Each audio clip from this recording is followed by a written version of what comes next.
Hello Africa and the world, thank you immensely for joining us on a fresh dose of the midday bilingual newscast over For You television. The first segment is going to be in the French language with you, Bala. Bon après-midi. Good day to you, Dix NOUBISSI. Pour cette première partie en langue française, nous débutons du côté du Mali. Les autorités de la transition malienne ont donc libéré à titre humanitaire 3 militaires féminins ivoiriens faisant partie des 49 interpellés en début juillet à Bamako et par ailleurs détenus au Mali. L'annonce officielle a été faite le samedi 3 septembre 2022 à Lomé à la faveur d'un point de presse conjoint réunissant les ministres des Affaires étrangères du Togo et du Mali et le directeur du cabinet du président ivoirien. Le Togo, dont la main a été fortement mise, a par ailleurs remercié les différents acteurs indiqués dans le processus et en appui à sa médiation et a surtout réaffirmé sa disponibilité ainsi que sa détermination à œuvrer pour un dénouement heureux. Les discussions sont en cours pour que très rapidement les autres militaires en détention puissent être libérés, a par ailleurs précisé le chef de la diplomatie togolaise, Robert Ducé. Et puis États-Unis, Afrique du Sud, le président sud-africain Cyril Ramaphosa sera donc reçu à la Maison Blanche par son homologue Joe Biden le 16 septembre prochain. Les deux dirigeants discuteront sur les possibilités d'approfondir leur coopération en matière de commerce, d'infrastructure, de climat et de santé. Les détails de cette prochaine rencontre, c'est dans ce reportage que nous propose MOUTO. Le président américain Joe Biden et son homologue sud-africain Cyril Ramaphosa se rencontreront le vendredi 16 septembre 2022 à Washington pour discuter de la coopération économique bilatérale et des défis régionaux et internationaux. Alors que les États-Unis cherchent à rapprocher les pays africains du camp occidental et à contrer l'influence russe et chinoise sur le continent. L'annonce a été faite par la porte-parole de la Maison-Blanche, Karine Jean-Pierre, dans un communiqué. Dans le prolongement de leur conversation téléphonique fructueuse datant d'avril et du dialogue stratégique entre les États-Unis et l'Afrique du Sud, engagé en août, les deux dirigeants discuteront des possibilités d'approfondir les coopérations dans les domaines du commerce, de l'investissement, des infrastructures, du climat, de l'énergie et de la santé, a précisé la Maison-Blanche.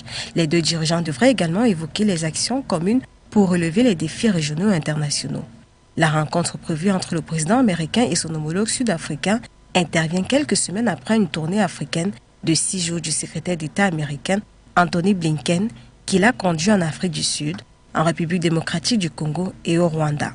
Lors de cette tournée, le chef de la diplomatie américaine a déclaré vouloir un véritable partenariat entre les États-Unis et l'Afrique. Simultanément, Washington a dévoilé à Pretoria une nouvelle stratégie africaine prévoyant une refonte de sa politique en Afrique subsaharienne, qui renforce le point de vue des États-Unis selon lequel les pays africains sont des acteurs géostratégiques et des partenaires essentiels pour les questions les plus urgentes de leur époque, qu'il s'agisse de promouvoir un système international ouvert et stable, de s'attaquer aux effets du changement climatique, de l'insécurité alimentaire et des pandémies mondiales ou de façonner leur avenir technologique et économique. 2 semaines avant la tournée d'Anthony Blinken, le président américain avait annoncé l'organisation d'un sommet États-Unis-Afrique en décembre 2022 pour démontrer l'engagement durable des États-Unis envers l'Afrique et souligner l'importance d'une coopération accrue sur des priorités mondiales communes. La Maison-Blanche semble ainsi rompre définitivement avec le désintérêt pour l'Afrique qui a caractérisé les années Trump pour tenter d'y rattraper son retard par rapport à la Chine, devenue le premier partenaire commercial du continent. Washington remet également le cap sur l'Afrique pour contrer l'influence grandissante de la Russie qui s'est notamment manifestée par l'abstention de nombreux pays africains lors du vote d'une résolution condamnant l'invasion de l'Ukraine par la Russie à l'Assemblée générale de l'ONU en mars dernier. Poursuivons du côté de la Somalie. Au Bamako, 19 personnes ont été tuées dans une attaque par des islamistes Shebab radicaux sur une route sur le centre de la Somalie. Selon les responsables locaux et les chefs de clan, au moins 8 minibus et camions de passagers circulant sur une route entre les villes de Belet Ouena et Mazat ont été interceptés, regroupés et incendiés, tuant ainsi plusieurs personnes à leur passage. Les assaillants assaillants ayant donc été enlevés, plusieurs autres personnes dont le sort reste jusqu'ici inconnu. Et pour rappel, en août, les forces de sécurité et les combattants locaux ont annoncé qu'ils avaient donc repris plusieurs villages auparavant sous le contrôle d'Al-Shabaab. Depuis 2007, ce groupe radical mène une guerre contre le gouvernement fédéral soutenu par la communauté internationale. Et puis de l'autre côté du monde, plus précisément aux États-Unis d'Amérique, Pékin dénonce les nouvelles ventes d'armes américaines à Taïwan. Les États-Unis ont donc annoncé une nouvelle série de ventes d'armement à Taïwan pour 1,1 million de dollars au total, alors que la Chine, qui considère l'île comme une partie de son territoire. De son côté, la Chine menace les Américains de contre-mesures s'ils ne renoncent pas à cette vente d'armes. Prenons justement plus de précisions dans ce reportage avec vous et MOUTO. Les États-Unis ont annoncé vendredi 2 septembre 2022 la vente pour 1,1 milliard de dollars d'armes à Taïwan, à laquelle la Chine, qui considère l'île comme une partie de son territoire, leur a immédiatement demandé de renoncer, menaçant de prendre des contre-mesures. Cette nouvelle vente d'armes intervient un mois après une visite à Taïwan de la présidente de la Chambre des représentants, Nancy Pelosi, qui avait provoqué la fureur de Pékin.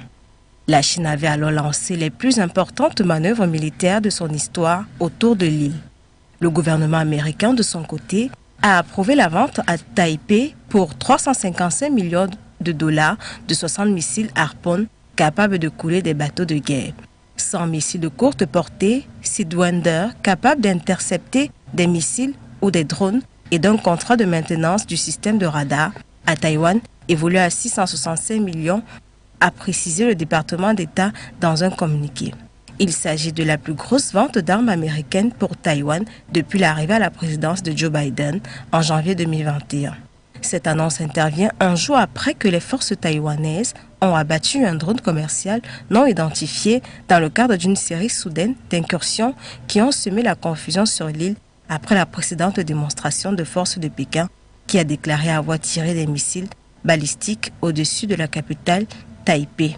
Pékin a aussitôt exigé que Washington renonce à ces transactions, s'y déclarant fermement opposé par la voix du porte-parole de l'ambassade de Chine à Washington.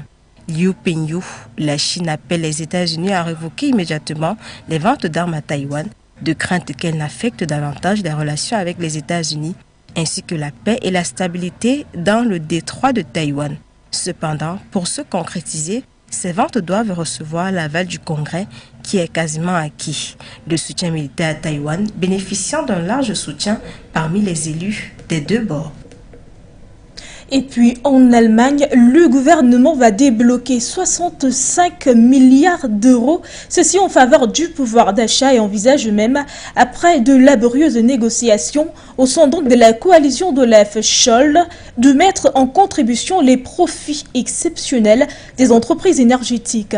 Le social-démocratique a tenu jusqu'à samedi soir des négociations marathon avec ses partenaires écologistes et libéraux, ceci pour donc finaliser ce plateau attendu depuis plusieurs semaines. Et puis nous sommes au Cameroun où nous parlons de sport. Nicolas Nkoulou et Georges Mandjek sont donc de retour. Le manager sélectionneur des Lions indomptables, Rigobert Song, a rendu public la liste des joueurs présélectionnés pour les matchs amicaux de préparation à la Coupe du Monde Qatar 2022. Au total, 36 joueurs ont eu cet honneur. Si certains cadres tels que Zambo Anguissa ou encore Ngande Ngadjui manquent curieusement à cet appel, nous pouvons néanmoins noter les surprenants retours de certains champions d'Afrique 2017 comme Nicolas Nkoulou et Georges Mandjek. Nous dites-vous justement dans ce reportage photo. La liste comporte 4 gardiens, 10 défenseurs, 8 milieux de terrain et 14 attaquants. Ce groupe est marqué par 3 grands retours. D'abord, celui du défenseur central Nicolas Nkoulou, en retrait de la sélection depuis le sacre à la CAN 2017 et qui vient de signer à l'Arrêt Salonique. Ensuite, celui du milieu défensif Georges Mandjek, plus appelé depuis la CAN 2019, lui aussi champion d'Afrique en 2017. Enfin, celui du buteur des Young Boys de Berne, Jean-Pierre Nsamé, en froid avec le précédent sélectionneur Tony Conceição et plus appelé depuis 2019. En parallèle, 6 nouveaux visages font aussi leur apparition. Le binational Bayan Bemo, qui a récemment opté pour les Lions indomptables. Dani Namasso, attaquant Est international U20, qui évolue au FC Porto. Enzo Chato, qui dispose d'un temps de jeu en hausse en Montpellier. Le latéral gauche de Lorient, Darling Yongwa, le milieu, Brice Ambina, et le local, James Diaoyang, gardien du canon sportif de Yaoundé. On remarque en revanche l'absence surprise des cadres André Zambo Anguissa et Michael Gadeux, sans doute laissés au repos. Alors les amis, en attendant la liste définitive, rappelons que le Cameroun affrontera respectivement l'Ouzbékistan et la Corée du Sud lors de la prochaine période FIFA allant du 19 au 27 septembre prochain. En sport que nous fermons cette édition en langue française. La suite, c'est en langue anglaise avec vous. Dix Nabissé, good day to you. Bon après-midi, Bala. Good day once more, ladies and gentlemen. Thank you for being with us on the second segment of this newscast, where we kick off in the West African nation of Mali, where 3 women were amongst the 49 Ivorian soldiers detained in the West African nation were released over the weekend. State television said around 7 weeks since the arrest of the troops sparked a diplomatic spot between the West African neighbors. The soldiers had been apprehended at the Bamako Modibo Keita International Airport on July 3rd, and the military government in Mali said they had flown in without permission and were seen as mercenaries. Over the weeks, Ivory Coast has repeatedly requested for their release, saying the soldiers had been deployed as part of a security and logistics support contract signed with the UN peacekeeping mission in the West African nation. As of now, the Togolese government have confirmed their release. We proceed, but we stay in Mali to talk Mali and Burkina Faso relations, where the head of the Mali's transitional government, Colonel Assimi Goïta, and Burkina-based military leader, Lieutenant Colonel Paul-Henri Santiago Damiba, met over the weekend in Malian capital, Bamako, to discuss bilateral cooperation. The visit coincided with the release of the 3 female Ivorian soldiers, part of a group of 49 Ivorian troops, of course, that were detained in Mali since July. After the visit, the Burkinabe leader is expected to be in Ivory Coast this Monday as tensions grow between the 2 neighboring countries. We leave West Africa to take you down the African continent to Southern Africa, where in Zambia, the International Monetary Fund has granted the Southern African nation the loan of $1.3 billion to help boost its economy. The loan is also part of a 3-year program to restructure the massive debt that has sunk the Southern African country's economy. Details in the following report with you, Mwanze Joyogo. A loan program of $1.3 billion has been accorded to Zambia by the board of the International Monetary Fund (IMF). The loan will be used to restructure the massive debt that has sunk the Southern African country's economy. The 3-year program aims to restore debt sustainability, create fiscal space for essential social spending, and strengthen economic governance. Because of its strong commitment to economic reform, the IMF Executive Board today approved a 3-year program of about $1.3 billion. We are proud to support the Zambian government's actions aimed at restoring macroeconomic stability, increasing much-needed social spending, and strengthening economic governance and transparency. Just this year, Zambia has introduced free education and hired 41,000 additional education and health workers and implemented reforms to improve transparency. In 2020, during the pandemic, Zambia became the first African country to have defaulted on its estimated $17.3 billion external debt. According to IMF's Managing Director Kristalina Georgieva, substantial strengthening of fiscal controls is needed to support fiscal adjustments as well as to address governance and corruption weaknesses. She also adds that growth has been too slow to reduce the country's poverty, inequality and malnutrition rates, which are amongst the highest in the world. Hopefully, this loan will bring about a positive change in the Southern African nation. We stay in the region, but this time around to talk health in Zimbabwe, where Zimbabwe's measles outbreak has so far claimed 685 lives. The Ministry of Health said on Saturday more than 4 times the cases reported almost a fortnight ago, even as a nationwide vaccination program continues. The ministry said on a Twitter post that Zimbabwe had 6,034 confirmed cases, including 4,266 and 685 deaths, adding that 191 new cases and 37 deaths were reported in a single day on September 1st. Primarily, children between 6 months and 15 years of age were succumbing to the disease, especially those from religious sects who do not believe in vaccination, the country's information minister Monica Mutsvangu said last month. We stay to talk health on the African continent, but this time around we are looking at sickle cell in Africa, where the sickle cell disease continues to prevail on the African continent despite efforts put in place by health professionals in order to increase awareness. In a bid to finally eradicate this disease, innovations like the bone marrow transplant and the gene editing are being worked on. Details of how can these African continent battle this disease? Find out in this report. From time immemorial, the sickle cell has been regarded as a prohibited subject matter across African. Persons living with the disease are afraid to speak up for fear of being stigmatized. As per health experts, sickle cell affects the shape of red blood cells, which carry oxygen to all parts of the body. There are several types of sickle cell disease, with the most serious called sickle cell anemia. Red blood cells are usually round and flexible, so they can move easily through blood vessels. In sickle cell anemia, some red blood cells are shaped like crescent moons. These sickle cells also become rigid and sticky, which can slow or block blood flow. Sickle cell disease is a serious and lifelong health condition, although treatments can help manage many of the symptoms. Persons with this disease experience painful episodes called sickle cell crises, which in some cases could severe and last up to a week, tiredness and shortness of breath caused by anemia, and other problems like delayed growth, hip bone complications, stroke and lung problems. Notwithstanding, these symptoms varies between individuals from mild to serious, but most people with it can live happy and normal lives.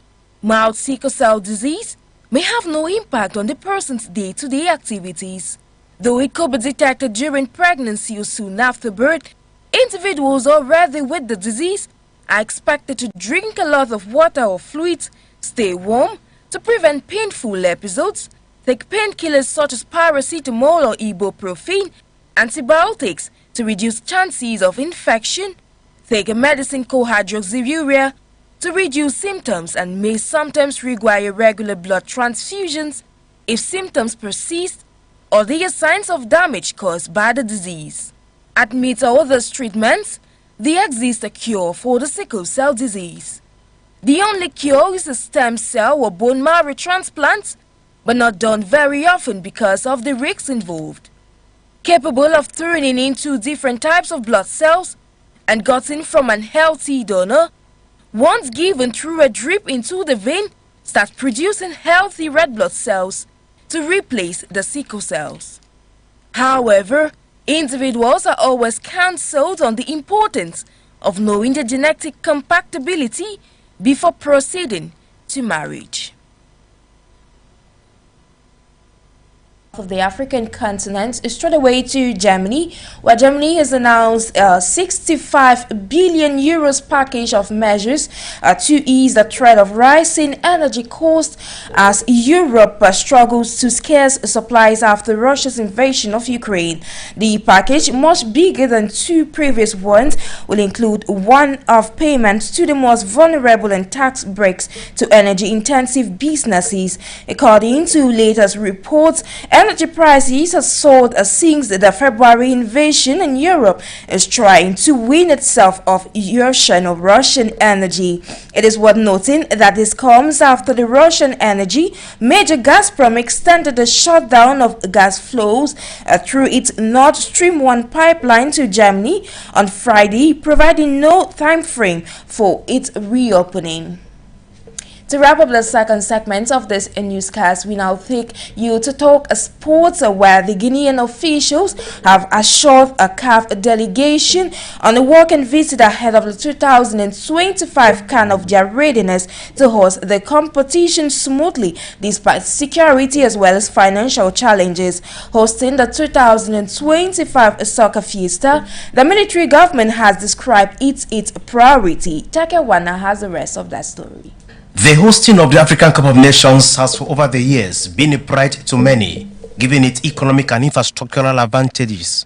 Guinea, suffering from a long history of political turbulence, has been eyeing the privilege to host the prestigious tournament and use it as a mechanism of reconciling divided views about the future of the nation. While CAF has sent a team to the impoverished and volatile West African state to assess its progress for hosting the tournament, Colonel Mamadi Doumbouya, leader of the transitional government after taking power in a coup in September 2021, assured CAF emissaries of the country's readiness to host the competition in 2025 despite delays in the execution of some key projects. Interim President Colonel Mamadi Doumbouya made it one of his priorities today by saying if there's only one thing he achieves during the period of transition, it will be the organization of this event, the 2025 Africa Cup of Nations. If he manages that, the transition will have been successful. I must admit that there have been delays, but it's because we have been in the process of change over the past 8 months and we have made tremendous progress. All the country's resources are available to help us rise to the challenge and succeed. The takeover has stirred frictions with the influential West African bloc ECOWAS, which has been pressing for an early return to civilian rule. On the eve of the CAF visit, Doumbouya issued a decree declaring the 2025 competition an issue of national interest. In March this year, Doumbouya named a fresh organizing committee after one of its members publicly doubted whether it was feasible to host the tournament in 2025. The CAF mission appears to have been encouraged by the visit. We didn't come here to take the organization of this event away from Guinea. We came here to see if Guinea has anything to say so that CAF trusts that they can organize the 2025 AFCON. It should be recalled that Guinea was originally scheduled to stage CAN in 2023, but this was pushed back by 2 years when the list of organizing nations was reshuffled in 2018. Should the CAF emissaries find Guinea set for the smooth organization of the competition, then it will be a pass mark for the transitional military government. But if not, then Nigeria and Benin shall both step in to contest for the hosting rights of the biggest soccer fiesta in the African continent. Thank you, Takewana, for that report. It's with that report on sports that we put a stop to the second segment of this newscast in English language with Minjix Nabse. Et pour la version française, je suis Bala. Mesdames, Messieurs, restez en compagnie de nos programmes.